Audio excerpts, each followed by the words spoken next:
Okay, moving into two-step equations to multi-step equations, which simply means that there's going to be more than two steps to get to your final equation. So the steps, I would say, if you see parentheses,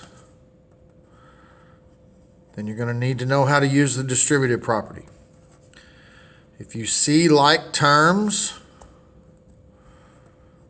that you can combine that are on the same side of the equal sign, then you can add them together. And then once you've done those two things, then go ahead and solve what you have left over. So if I'm looking at number 1 here, I don't have any parentheses, so I don't need to distribute anything, but I do have like terms I can combine. So I can combine the 9x and the negative 7x, and that would give me 2x if I added them together. I can also add the 1 and the negative 5, which gives you negative 4. Now, in your math classes previously, you may have learned slightly different methods that will work.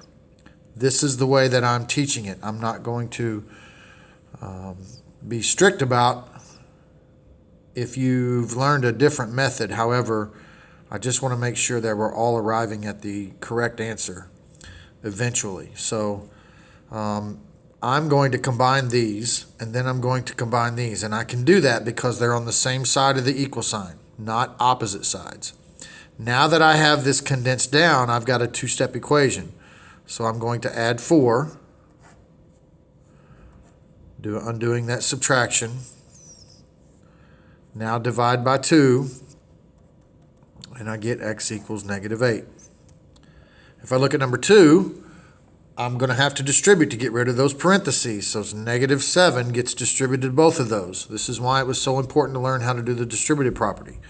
So I have 91 equals negative 7 times 3a is negative 21a, and negative 7 times negative 1 is positive 7. Don't make a sign error. I'm trying to get a by itself, so I'm going to minus 7 from both sides.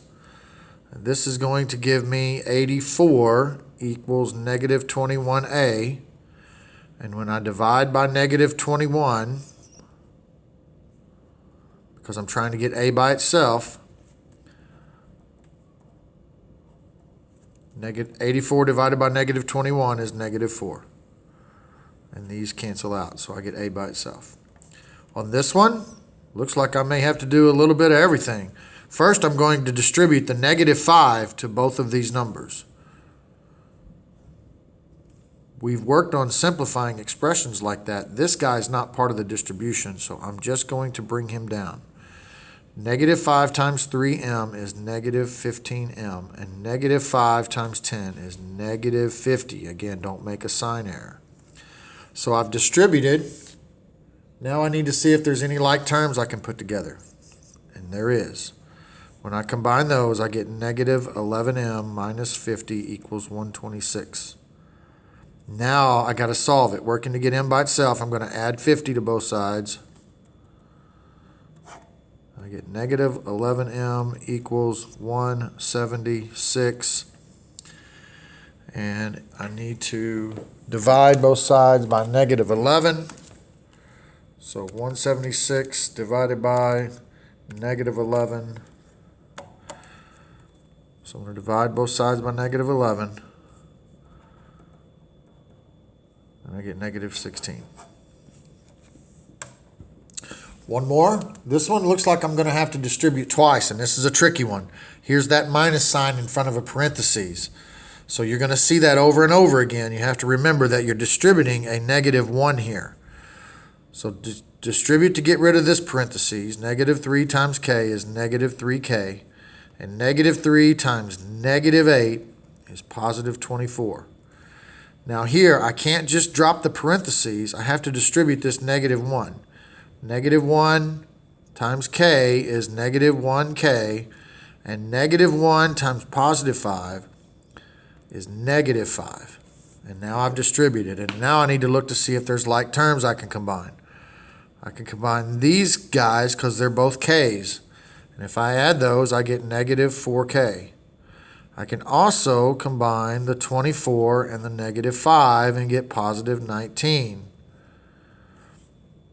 Now I've got a two-step equation. Take away the 19, and I get negative 4K is equal to 4. Divide by negative 4, because I'm undoing that multiplication by dividing by that number. I'm not going to add 4 here. I get K equals negative 1.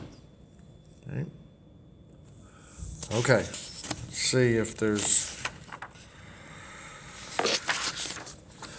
you're going to see some word problems. So I'm going to show you a word problem here that's out of one of our workbooks, number 4. It says, after Ricardo received his allowance for the week, he went to the mall with some friends. He spent half of his allowance on a new paperback book. Then he bought himself a snack for $1.25. When he arrived home, he had $5 left. How much was his allowance?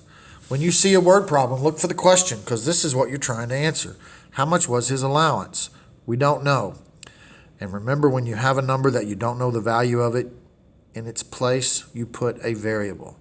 And I'm going to use the variable A so that I know that stands for his allowance. All right, so let's go back and reread this problem. After Ricardo received his allowance for the week, he went to the mall with some friends. He spent half of his allowance on a new paperback book. Half of his allowance would be his allowance divided by 2, or 1/2 times A, either way. Then he bought himself a snack for $1.25. So he cut his allowance in half right there on a new paperback book. And then he bought himself a snack. So that took away from his allowance as well. Well, if he spent that money, then that's minus. And when he arrived home, this is what he had left over, $5. There's your equation. So I'm going to add 125. I'm going to bring this over here. So I have A over 2 is equal to $6.25 when I add this. Undoing the division by multiplying by 2, I get A equals $12.50. That was his allowance. All right. Multi-step equations. Good luck.